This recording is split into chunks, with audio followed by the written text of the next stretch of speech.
आखिर एक बच्चे की शख्सियत बनती कैसे है? क्या ये उस चीज़ से तय होता है जिसके साथ वो पैदा हुए हैं, या फिर उस दुनिया से जिसमें वो पलते बढ़ते हैं? पता है, ये एक ऐसा सवाल है जिसने सदियों से बड़े-बड़े विचारकों को भी चक्कर में डाल रखा है। तो फिर एक बच्चे के डेवलपमेंट के लिए ज्यादा जरूरी क्या है? उसका वंशानुक्रम यानी हेरिडिटी, या फिर उसका वातावरण यानी एनवायरनमेंट? चलिए आज इस पुरानी बहस की गहराइयों में उतरते हैं।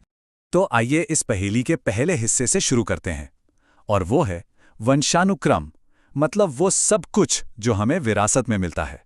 तो ये वंशानुक्रम आखिर है क्या? देखिए, बिल्कुल सीधे साधे शब्दों में कहें तो ये वो फिजिकल और मेंटल क्वालिटीज हैं जो हमें अपने माँ बाप से जीन्स के जरिए मिलती हैं। ये हमारी, आप कह सकते हैं, बायोलॉजिकल विरासत है जो एक जेनरेशन से दूसरी जेनरेशन तक चलती रहती है। इसी बात को साइकोलॉजिस्ट रूथ बेनेडिक्ट ने बड़े अच्छे से समझाया था।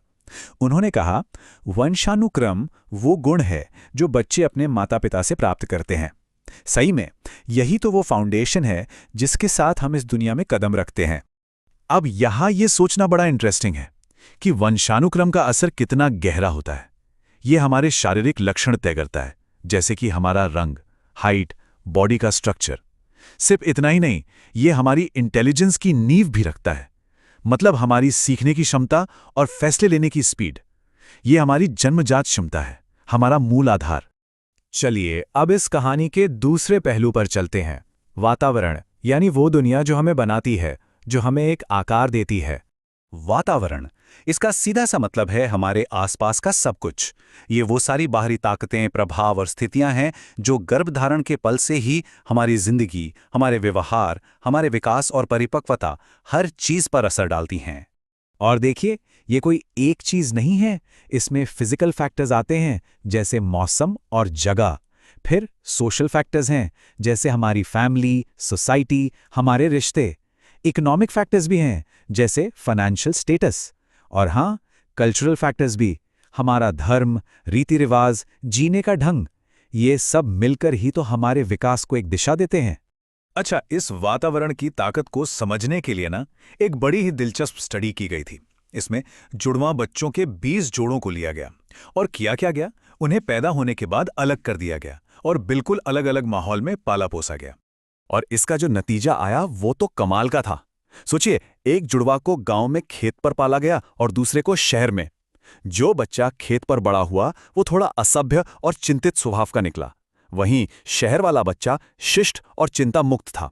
और हां, अक्लमंद तो दोनों ही थे, लेकिन जो शहर में पला बढ़ा उसकी बुद्धि थोड़ी ज्यादा तेज पाई गई। तो इस स्टडी से एक बात तो बिल्कुल साफ हो गई कि पर्सनालिटी के विकास पर वातावरण का बहुत बहुत गहरा और अहम असर पड़ता है। एक और हैरान करने वाला मामला है जंगली बच्चे का। ये एक ऐसा बच्चा था जिसे जानवरों ने पाला था। जब उसे बाद में इंसानी दुनिया में लाया गया ना, तो लाख कोशिशों के बाद भी वो कभी इंसानों की तरह बोलना या बर्ताव करना नहीं सीख पाया। ये इस बात का पक्का सबूत है कि शुरुआती सालों में इंसानी माहौल मिलना कितना ज्यादा जरूरी है। तो अब तक हमने दोनों पहलू देख लिए। वंशानुक्रम हमें एक शुरुआती बिंदु देता है और वातावरण उसे आकार देता है। लेकिन क्या ये सच में एक दूसरे के खिलाफ एक जंग है?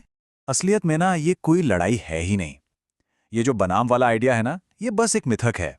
सच तो ये है कि किसी भी बच्चे का विकास इन दोनों ताकतों के लगातार आपसी तालमेल का नतीजा होता है। ये अलग अलग नहीं, एक साथ काम करते हैं। अच्छा, इस कॉम्प्लेक्स रिश्ते को समझने का सबसे अच्छा तरीका पता है क्या है?